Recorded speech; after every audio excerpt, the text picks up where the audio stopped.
Notre invité ce matin, Brice Hortefeux, bonjour. Bonjour. Merci d'être avec nous. Vous avez occupé l'actualité hier avec votre déclaration à lire dans le journal Le Monde, datée d'aujourd'hui, qui est parue hier. Je souhaite que Nicolas Sarkozy soit candidat à la présidence de l'UMP à l'automne. Alors j'ai une question subsidiaire. Et lui, souhaite-t-il être candidat ? Écoutez, moi je n'en sais rien. Ça sera sa décision et il s'exprimera quand il aura pris sa décision. Je ne sais pas quand. Je ne connais pas sa décision. Oui. Et je sais que quand il a à s'exprimer, il le fait. Il s'est exprimé à l'été 2012 face à l'inertie française devant le drame vécu en Syrie. Il s'est exprimé au mois de mars quand il était injustement mis en cause dans une tribune qui a été très forte dans le Figaro. Il s'est encore exprimé une troisième fois sur un sujet essentiel qui était l'Europe, dans une tribune qui était dense, qui était riche, qui était constructive. Donc Nicolas s'exprime quand il estime que cela est nécessaire. Donc je ne sais pas quelle sera sa décision. J'ai indiqué ce que j'espérais pour ma part, et je suis naturellement pas le seul, on est nombreux, mais sa décision, je ne la connais pas. Attendez, mais je vais même aller plus loin. Allez plus loin. De manière à ce qu'il n'y ait aucune ambiguïté et pas de déception chez vous. Nicolas Sarkozy n'a pas de porte-parole. Il n'a pas de porte-parole officieux, il n'a pas de porte-parole officiel. Encore une fois, il s'exprime quand il a quelque chose à dire lui-même. Le plus proche, bien sûr, qui s'appelle. Qui est cet ami le plus proche? Il a de nombreux amis, il n'en a pas qu'un seul, naturellement. Mais quel est l'ami politique le plus proche? Écoutez, je sais pas, vous allez me le dire. C'est vous. Moi, je suis proche. Je suis naturellement proche de lui, et c'est vrai que je considère que son autorité, son expérience, sa compétence, dans un moment où nous traversons, c'est vrai, un temps de crise, pas un temps de tension. Nous ne sommes pas une société en tension, on est une société en crise. Crise économique, avec les records de défaillance d'entreprises, la baisse des investissements internationaux, la baisse du pouvoir d'achat, crise sociale, avec un nombre de chômeurs comme on n'en a jamais connu chez nous, ponction sur les retraites, crise de l'exécutif.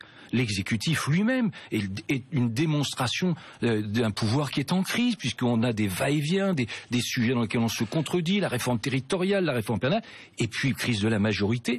Franchement, est-ce que vous avez vu dans votre expérience personnelle de journaliste 41 députés d'une majorité qui refusent de voter ce que le Premier ministre propose comme politique? Est-ce que vous avez déjà vu ça dans votre vie? Moi, je n'ai jamais vu ça. C'est une crise de la majorité, et bien sûr, il y a une crise dans l'opposition. Et donc, quand on est en crise, on a besoin d'un homme. On a besoin d'un chef. On a besoin d'un leader. On a besoin d'un chef. On a besoin d'un projet, on a besoin d'un cap, et donc quand on est dans une démocratie, à côté d'une majorité qui gouverne, il doit y avoir une opposition unie, constructive et crédible. C'est la raison pour laquelle vous appelez Nicolas Sarkozy à être candidat à la présidence de l'UMP. C'est ce que je souhaite. C'est ce que vous souhaitez.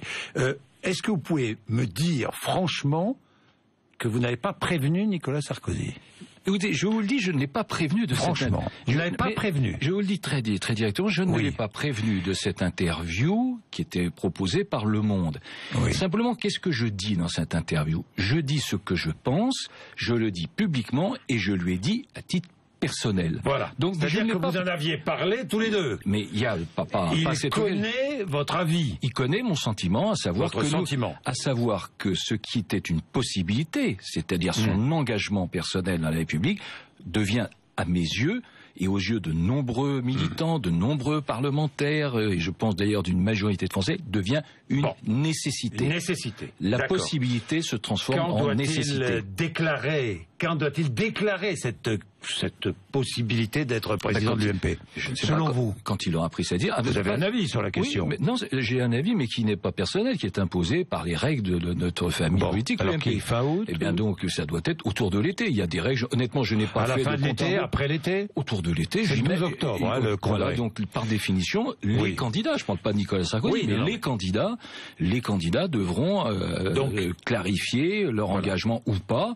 Les candidats potentiels, qui étaient peut-être nombreux, qui sont peut-être un peu moins, mais en tout cas les candidats potentiels, on va y revenir. Je n'en sais rien, mais en tout cas ça sera autour de l'été. Peut-être un peu moins, ça veut dire que si Nicolas Sarkozy est candidat potentiel, il y aura moins de candidats autour de lui.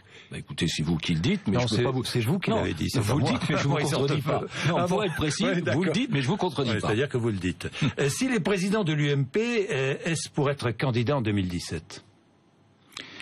Et là, il faut procéder dans la vie publique comme dans la vie personnelle. Il faut procéder par ordre. Non, on est d'accord. Donc, bien sûr. Mais encore une fois, vous me posez la question. Je souhaite que son engagement Je souhaite que son engagement soit total. Encore une fois, je pense que nous n'avons pas dans notre pays tant d'hommes d'expérience, d'autorité, de compétences que cela. Et donc, oui, mon choix, il est connu. Il n'est pas nouveau. Pardon.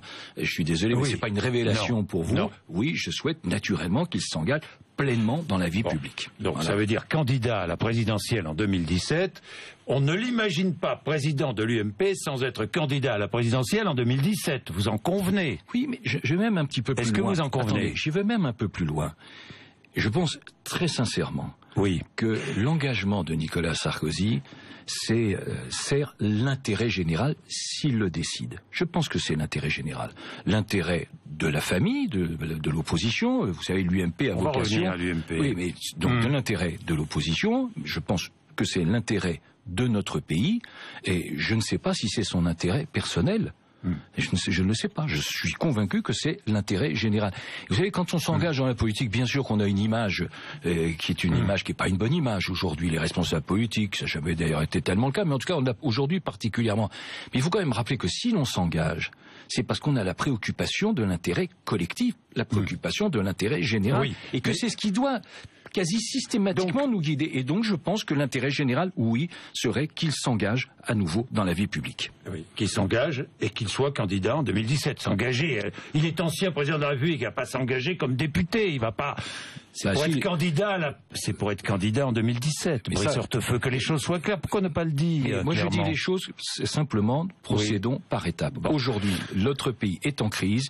Il y a une question qui est posée à l'opposition. Je pense qu'une des réponses possibles à cette crise de notre pays et crise de l'opposition, eh bien, c'est l'engagement, oui, d'un homme fort. Bien, un homme fort qui n'a jamais abandonné la politique. Je voudrais qu'on réécoute ce qu'il me disait. C'était le 8 mars 2013. Écoutons bien. Si vous perdez cette élection présidentielle, est-ce que vous arrêtez la politique? Oui. Vous arrêtez la politique. Si vous perdez le 6 mai, le 7 mai, vous abandonnez la politique. Vous pouvez me poser la question une troisième fois. Oui, non, mais je vous le dis, oui. Voilà, c'était en 2012. 2012, vous avez dit 2013. Mais cette erreur de date que vous venez de faire, finalement, elle est utile. Parce que ça rappelle que depuis 2012, s'est tenu totalement à l'écart de la vie politique quotidienne nationale. Jamais il est intervenu dans la vie politique quotidienne nationale. Non. Il est intervenu sur des sujets sur des sujets de fond. C'était pas la vie politique du quotidien. Donc il a parfaitement retenu cet engagement. Brice Hortefeux, vous êtes intervenu pour lui. Peut-être en interprétant, mais donc il a abandonné, si j'ai bien compris, d'après ce qu'il nous disait, la politique pendant quoi? Pendant 2 ans.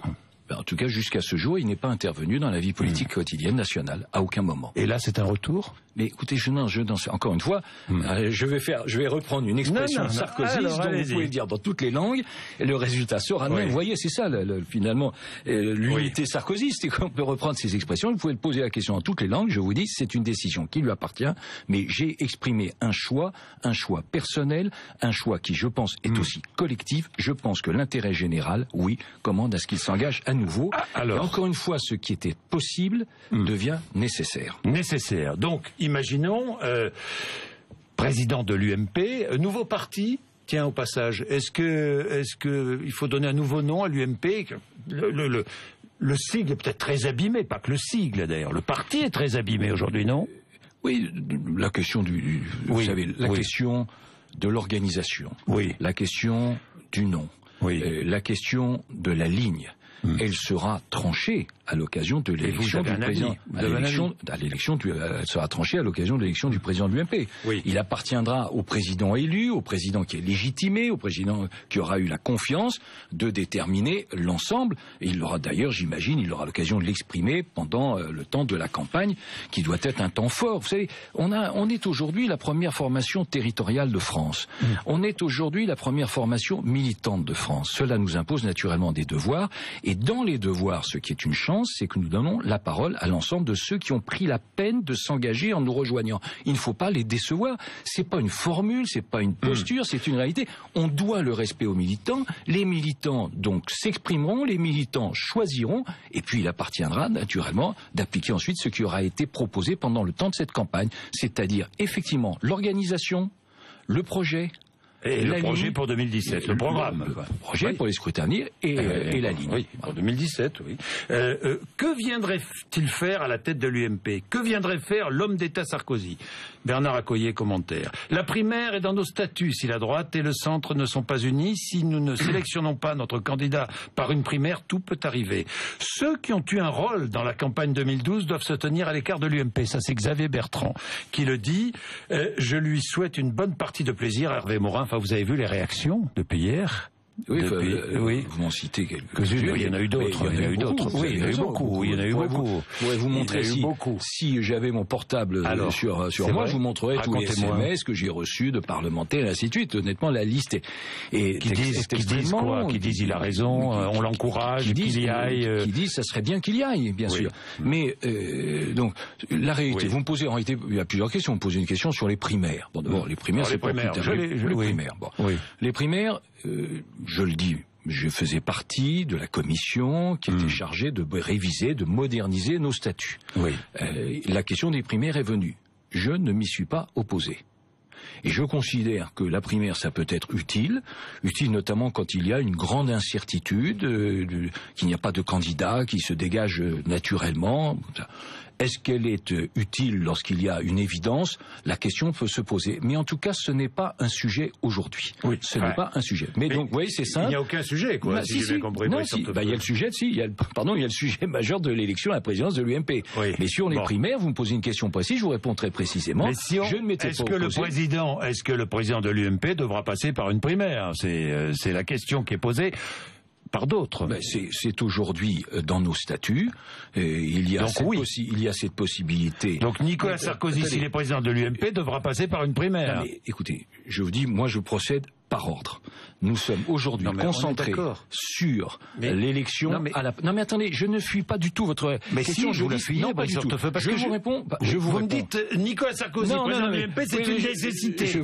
Donc c'est une... Vous souhaitez vous souhaitez qu'il soit président. Bien sûr. Bon. On est bien d'accord. Bon, il est président, puisque vous le souhaitez, il est président. Est-ce que le président de l'UMP doit passer par une primaire? Eh bien, en tout cas, c'est dans nos statuts aujourd'hui. Donc nos statuts aujourd'hui le prévoient. Donc oui. Je ne peux pas être plus précis. Nos statuts aujourd'hui. Donc oui. Nos statuts le prévoient aujourd'hui. Oui. Voilà. Donc je ne veux pas être plus simple. Et encore une fois, le président de l'UMP passera par une primaire. Voilà. Je vous dis, nos statuts le prévoient aujourd'hui, et je ne m'étais pas opposé à ces statuts. Alors, il est unique, Nicolas Sarkozy, à l'UMP. Il n'y en a pas d'autres capables de rivaliser ou d'être, je ne sais pas, aussi bon président de l'UMP que lui? Et Alain Juppé, par exemple, vous en pensez quoi? Mais je n'en pense que du bien.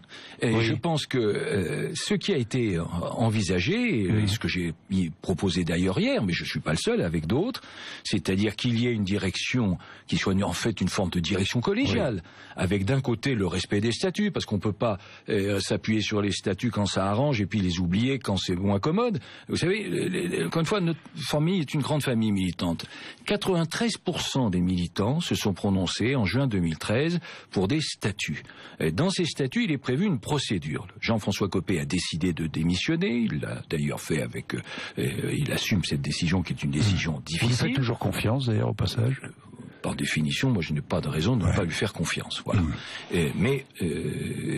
Première réflexion, donc il y a Jean-François Copé a démissionné. Deuxième élément, les statuts prévoient qu'il y a un vice-président qui assure un intérim, c'est Luc Châtel qui est cette personnalité, et en même temps notre haute instance, en quelque sorte, notre bureau national, a décidé de demander à trois anciens premiers ministres, Jean-Pierre Raffarin, François Fillon et Alain Juppé, qui sont toutes des personnalités importantes, toutes des personnalités respectées, appréciées, d'aider à cette phase transitoire. Je trouve qu'il faut concilier le respect des statuts, la réalité politique, et c'est une bonne chose si de manière apaisée, et je ne vois pas ce qui l'empêcherait, de manière apaisée, il y avait cette forme de direction collégiale qui conduise l'UMP jusqu'au notre congrès. Voilà. Jusqu'au congrès, ces trois patron de l'UMP provisoire. Ça fait 4, hein, si vous faites bien le compte. Oui, voilà. vous conviennent. Voilà, tout à fait. On est bien d'accord. Tout à fait. Et bien sûr qu'à l'UMP, pour répondre à votre question, il y a des personnalités qui sont extrêmement intéressantes, extrêmement fortes. Nous sommes, vous savez, il faut revenir toujours à l'essentiel. Nous sommes une grande famille qui a vocation, je ne dis pas que c'est le cas aujourd'hui, qui a vocation à être la grande famille de rassemblement de la droite et du centre. Et nous avons aujourd'hui beaucoup de personnalités, avec des sensibilités, des histoires, des trajets et des convictions, un socle de convictions, mais des sensibilités qui peuvent être parfois diverses. C'est une chance, c'est un atout, et je vous le dis, Nicolas Sarkozy est le dernier à contester le fait qu'il y ait des personnalités de talent, et au contraire, je vous le dis vraiment très sincèrement, parce que c'est son tempérament, il s'en réjouit très sincèrement de pouvoir observer que dans la famille politique dont il a été le leader, mais s'il n'était pas en fait quand il était président de la République, donc, mais en tout cas la famille politique qui le soutenait, il y ait autant de personnalités de talent. Qu'est-ce qui peut l'arrêter? D'éventuelles affaires judiciaires? Moi j'ai vu à propos de cette affaire Big Malion, bon, le nom de Nicolas Sarkozy a été cité dans l'affaire très indirectement. En marge. Oui, je dis en marge, en marge. D'ailleurs, j'ai encore vu les déclarations de Jérôme Lavrieux dans Le Point ce matin, vous avez vu ça. Ça n'est pas allé jusqu'à Nicolas Sarkozy. Ça ne va jamais d'ailleurs jusqu'à Nicolas Sarkozy. On est là pour ça, dit Jérôme Lavrieux. Oui, mais vous avez raison. Je comprends que vous me posiez cette question. Mais écoutez, moi j'observe. Je dois vous la poser. J'observe une chose simple, c'est que il n'y a pas d'affaire. Pour moi, c'est qu'il y a des feuilletons. Et que régulièrement, parce que Nicolas Sarkozy... Il y a une affaire Big Malion quand même, non? Oui, mais c'est un feuilleton. Il y a de l'argent... Oui, mais attendez, précisément, la justice est saisie. La justice va faire son travail. La justice dira quelle est la vérité. Et surtout qu'elle travaille sereinement. Voilà la réalité.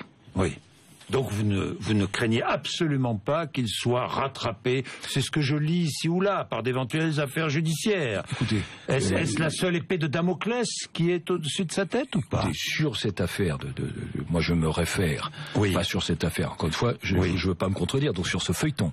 Et donc, cette affaire, c'est l'affaire des comptes de campagne de Nicolas Sarkozy, c'est ce que dit l'avocat de Big Malion, c'est pas moi. Oui, c'est l'avocat de Big Malion, vous avez raison. Moi je retiens ce qu'a dit le trésorier de la campagne de Nicolas Sarkozy, Philippe Briand, le député maire de Saint-Cyr. Il a dit une chose simple, claire et nette. Il a dit qu'il n'avait jamais été demandé, je crois le citer à peu près exactement, il n'avait jamais été demandé par la campagne présidentielle d'imputer des dépenses à lui. Quand on est le premier responsable, parce que Nicolas... au trésorier. Oui, mais Nicolas Sarkozy était le premier responsable de la campagne. Il ne s'est jamais soucié de cette dépense, de ces dépenses. Mais écoutez, non mais attendez, mais moi je veux successives. Non mais alors là, pour le coup, je ne vais pas rentrer dans votre raisonnement. La question. Bien sûr, mais vous avez raison. Moi, je vous dis, c'est juste le patron. C'était le patron quand même, non? La justice est saisie à propos de l'affaire de cette société, que personnellement je ne connais pas. Et je la prononce toujours très mal. Je dis Big Malion, c'est Big Malion. C'est Big Malion. Big Malion. Voilà, comme gros. Voilà, exactement. Voilà, donc Big Malion, la justice est saisie, qu'elle fasse encore une fois son travail. Moi, je ne connais que sur ce sujet que la déclaration du trésorier de la campagne présidentielle qui a été claire et sans aucune ambiguïté. Donc voilà, jusque-là, les faits. Bien. Est-ce que Nicolas Sarkozy sera présent aux cérémonies de débarquement ou pas? Non, vous ne savez pas. Écoutez, je ne sais pas. J'ai cru comprendre que oui, mais malheureusement, je m'occupe pas. Je m'occupe pas honnêtement de son emploi du temps, de son agenda. Ce que je sais, c'est que cette semaine, il était bien sûr en Russie, qu'il a eu l'occasion de déjeuner avec Vladimir Poutine. Et ce qui est vrai là aussi, c'est que Nicolas Sarkozy, par sa stature, a naturellement beaucoup de contacts avec des responsables étrangers. C'est sans doute la personnalité française, d'ailleurs, qui est la plus sollicitée dans le monde, ce qui est un motif de fierté. Et oui, il est en contact avec la chancelière, qu'il a reçu il y a quelques jours, le Premier ministre espagnol, qu'il a reçu aussi il y a quelques jours. Oui, il n'est pas isolé, au contraire, il est sollicité. Alors, l'isolement, l'UMP devra composer avec les centristes, on est bien d'accord. Hein. Est-ce que vous avez pardonné à François Bayrou ? Franchement, écoutez, entre l'oubli et le pardon, il y a naturellement des frontières. Donc je n'oublie rien, si François Hollande est aujourd'hui président de la République, c'est aussi par l'engagement de François Bayrou en sa faveur. C'était un engagement personnel, comme il l'avait mis, c'était un engagement en sa faveur. Vous n'oubliez rien, mais est-ce que vous pardonnez? Cet engagement de François Bayrou, il l'a fait en 2012, il l'a encore confirmé en février 2013, dans une déclaration. Et ceci dit, nous sommes dans une nouvelle étape, il est aujourd'hui à la tête d'une mairie, il avait dit d'ailleurs qu'il s'occuperait exclusivement de ces questions municipales, et une municipalité d'union avec d'ailleurs l'UMP. Donc, encore une fois, l'oubli... c'est une chose. Le pardon, oui. Et le pardon, oui. Bien, alliance avec les centristes indispensable, donc, pour reconquérir le pouvoir. Oui, j'allais dire c'est naturel. Mais l'objectif, c'est pas tellement celui-là. L'alliance avec les centristes, elle est naturelle. Même si, d'ailleurs, une grande partie des centristes sont aujourd'hui à l'UMP. Il y a une sensibilité centriste. Mais le défi pour nous, c'est d'expliquer aux 25%, 24% d'électeurs qui ont voté pour le Front National qu'on les trompe. Moi, je respecte les électeurs, tous les électeurs, quels qu'ils soient. Il n'y a ni mépris, ni arrogance à l'égard de ceux qui ont voté Front National. Mais il y a un devoir de vérité. C'est-à-dire d'abord que nous avons une leçon, c'est-à-dire que nous devons reconquérir les sujets de sécurité, de justice, d'immigration, d'ailleurs en faisant l'inverse de ce que fait le gouvernement, parce que le gouvernement se fourvoie complètement, et notamment dans la réforme qui est en discussion en ce moment même à l'Assemblée nationale, la réforme de la justice.